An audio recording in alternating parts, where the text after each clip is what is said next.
여러분, 소중한 물건을 잃어버려서 찾아본 경험이 있나요? 네. 예, 많이 우리 소중한 물건을 잘 놔뒀지만 잃어버린 경우가 가끔 있어요.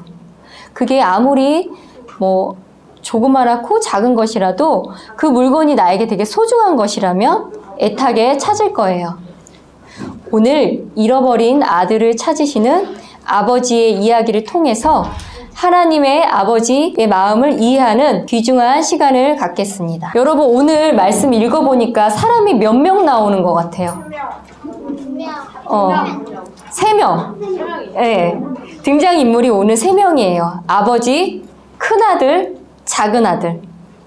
이렇게 3명의 등장인물만으로도 하나님께서 놀라운 말씀을 우리에게 남겨주셨어요. 어떤 사람에게 2 아들이 있었는데 그 중에 작은 아들이 아버지에게 이렇게 얘기했어요. 아버지, 재산 중에서 내게 돌아올 몫을 주소서 하니 아버지가 자기 살림을 나누어 주었어요. 여러분, 유산이 뭐예요? 유산. 아버지가 죽을 때 자식한테 예, 맞아요. 정확해요. 그죠? 죽은 사람이 남겨놓은 재산을 유산이라고 하죠? 지금 둘째 아들이 아버지가 살아계시는데도 불구하고 유산을 자기한테 달라고 하는 거예요. 유대인들은 부모님들이 돌아가신 후에 재산을 받는 것이 전통이고 또 그 재산을 나눌 때 큰아들이 작은 아들보다 2배의 몫을 받는 것이 일반적이에요. 그것을 알고 있는 작은 아들이 무리하게 아버지가 살아계시는데도 불구하고 달라고 하고 있어요. 아버지가 이렇게 살아계시는데 너무 좀 무례하고 버릇이 없죠? 그럼에도 아버지가 너그럽게 재산을 나눠주었어요. 여러분, 이 둘째 아들이 많은 재산, 또 이거 돈을 가졌으니까 앞으로 삶이 어땠을 것 같아요? 그럼 여러분, 돈이 많으면 행복할까요? 네. 그러면 오늘 얘기를 들으면서 여러분의 마음의 소리를 한번 들어보세요. 돈이 많으니까 내가 하고 싶은 대로 다 하고 살아야지, 아마 이런 생각을 가질지도 몰라요. 귀찮게 일요일날 지금 일찍 일어나서 엄마 아빠 손을 잡고 교회도 와야 되죠. 일요일날 늦잠 자고 좋은 데도 가고 맛있는 데도 먹고 싶고 그러고 싶은데 또 공부는 왜 할까요? 우리 막 열심히 공부하잖아요. 네. 돈이 이렇게 많으면 공부를 안 해도 될 것 같고. 그러면 여러분, 이렇게 사는 것이 정말 행복할까요? 여러분, 죄는 우리에게 자유를 주는 것 같아요. 근데 조금만 지나면 그 죄가 거짓말을 하고 있다는 것을 알게 돼요. 죄가 나에게 자유를 주는 게 아니라 또 다른 죄를 짓게 해서 점점 거기서 헤어나오지 못하게 만드는 거예요. 즉, 죄의 노예로 만드는 거예요. 여러분, 한번 생각해봐요. 내가 너무 열심히 공부했으니까 게임 딱 10분만 해야지 생각을 했어요. 그럼 10분이 딱 끝났어요. 멈춰질까요? 안 되죠. 조금만 더 할까? 이런 생각을. 또 TV도 마찬가지예요. 그래, 내가 일주일간 고생했으니까 1시간 반 TV를 봐야겠다. 아니면 영화 한 편을 봐야겠다. 봤어요. 그런데 마음속에 더 재미난 것들을 추구하고 싶은 마음이 계속 생겨요. 이렇게 마찬가지로 죄를 지으면 지을수록 자유로운 게 아니라 그게 그 죄의 종이 돼버려요. 여러분, 요한복음 8장 34절 우리 함께 한번 찾아봐요. 네, 한번 같이 읽어볼까요? 시작. 예수님께서 그들에게 대답하시되 진실로 진실로 내가 너희에게 이르노니 누구든지 죄를 짓는 자는 죄의 종이니라. 어때요? 누구든지 죄를 짓는 자는 죄의 종이라 말씀하세요. 그럼 그 뒤 며칠이 안 돼서 작은 아들이 전부 모아가지고 먼 나라로 떠났어요. 거기서 허랑방탕하게 살며 자기 재산을 다 허비했어요. 그는 최대한 가족과 멀리 떨어져 지내려고 먼 나라를 선택했던 걸로 보여요.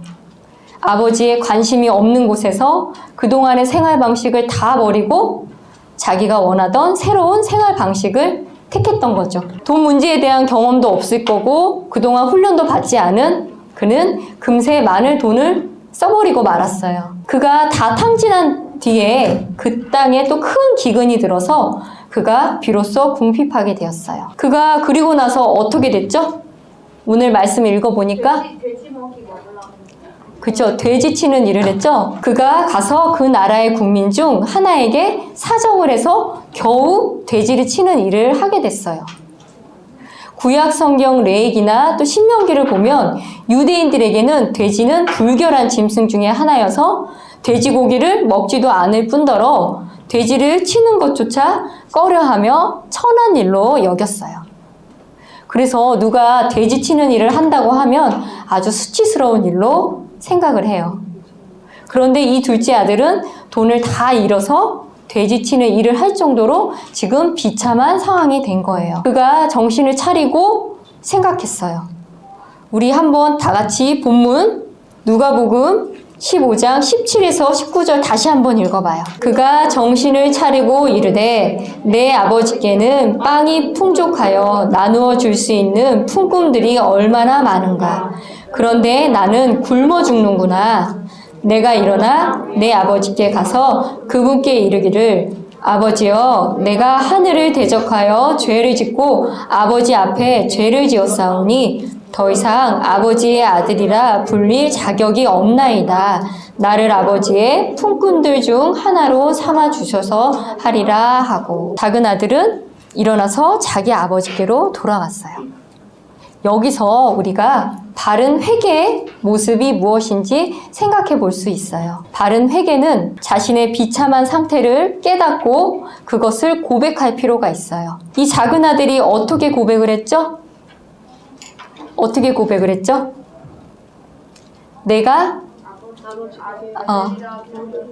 네, 먼저 내가 하늘을 대적하여 죄를 짓고 아버지 앞에 죄를 지었습니다. 이렇게 고백을 했어요.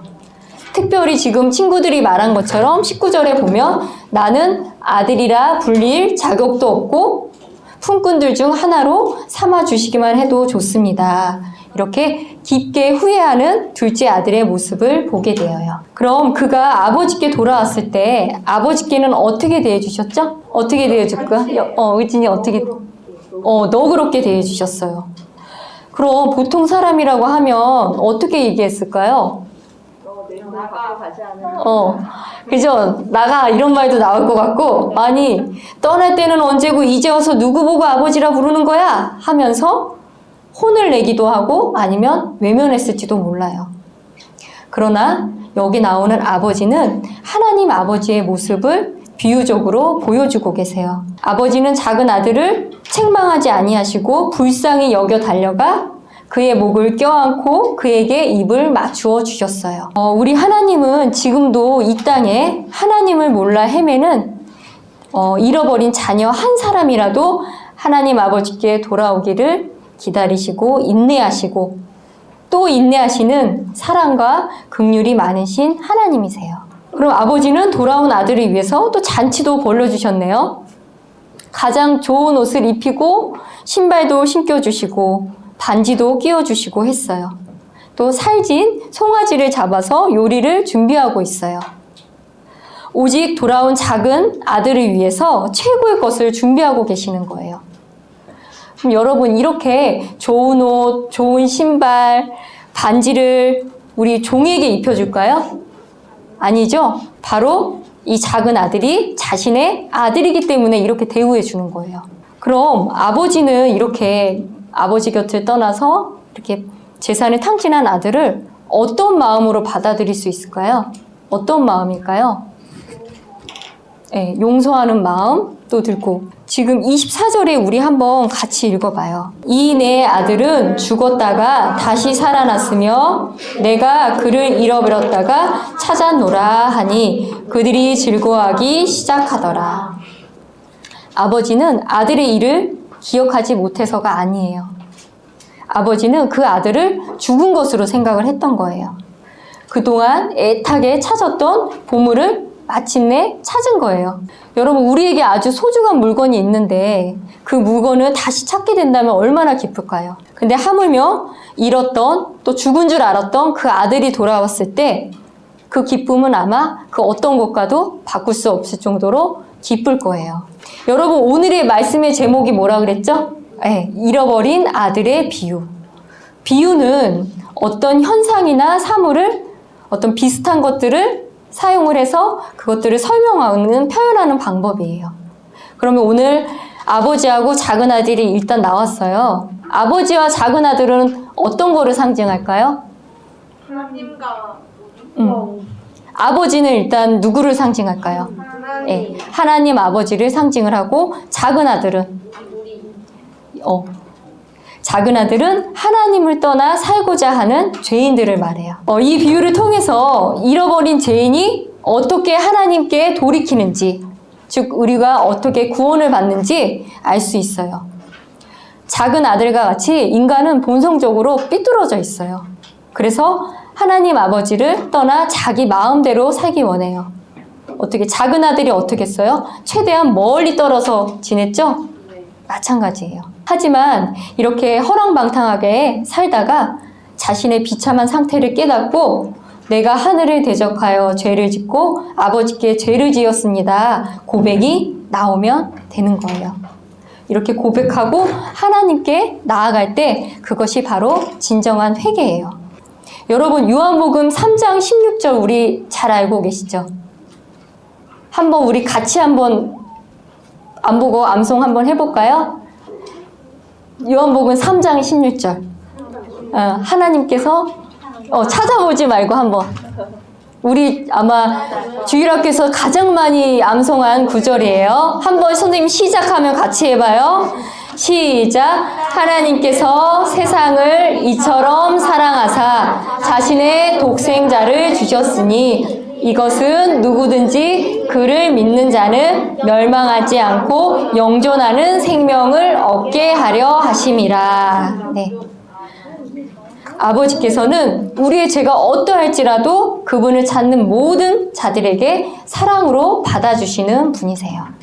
그래서 우리가 이 암송을 많이 한 거예요. 이 뜻을 이제 이해하겠어요?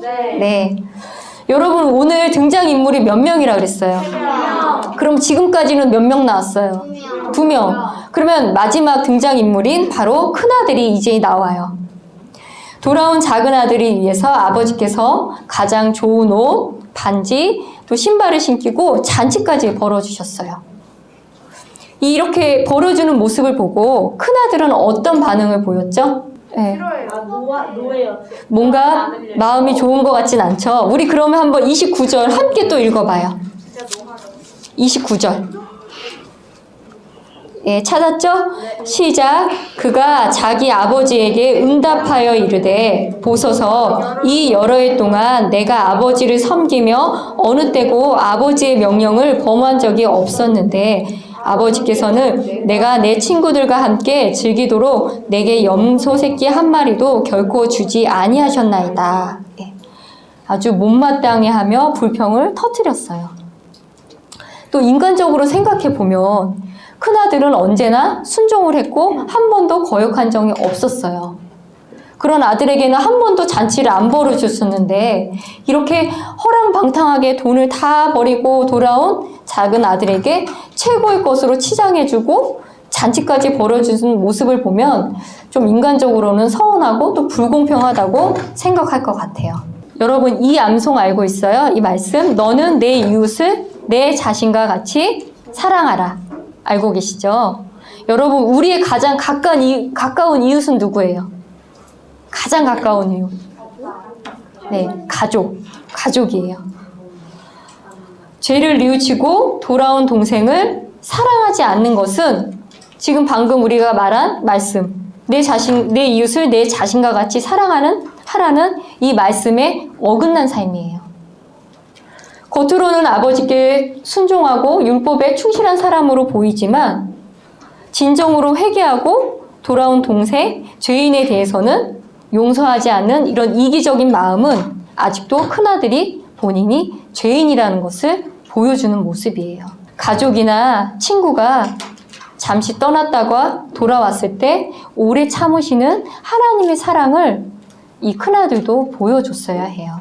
허랑방탕하게 살다가 죄를 깨닫고 돌아온 작은 아들이 있었어요. 또 아버지 옆에서 순종하고 율법에 충실한 사람으로 살아갔지만 진정으로 용서하지 않는 또 큰아들의 모습을 보았어요. 둘 다 하나님 보시기에는 죄인이에요. 그런 죄인을 하나님께서는 찾으시고 돌이켜 회개할 때 사랑으로 맞아주시는 분이심을 오늘 배우게 되었습니다. 그러나 중요한 것이 여러분 있어요. 하나님은 잃어버린 자들을 위해서 찾으시고 기다리시지만 오직 자신이 죄를 뉘우치고 하나님께 180도 돌이켜야 하는 그 사람만이 오직 구원을 받을 수 있다는 것을 우리 또 한 번 알게 되었어요. 여러분, 큰아들의 모습을 통해서 여러분의 가장 가까운 이웃, 가족들을 정말 내가 내 몸과 같이 사랑하고 있는지 우리 한번 깊게 생각해 봤으면 좋겠어요. 우리 이렇게 보면 자매, 남매, 형제 많이 같이 다니잖아요. 이 가족이 정말 소중한 사람들이에요. 이 가족마저도 사랑하지 않는다면 과연 나는 다른 사람들을 사랑할 수 없는 사람임을 우리 한번 깊게 생각해 보길 원합니다. 네, 오늘 이것으로 말씀 마치고 기도하겠습니다.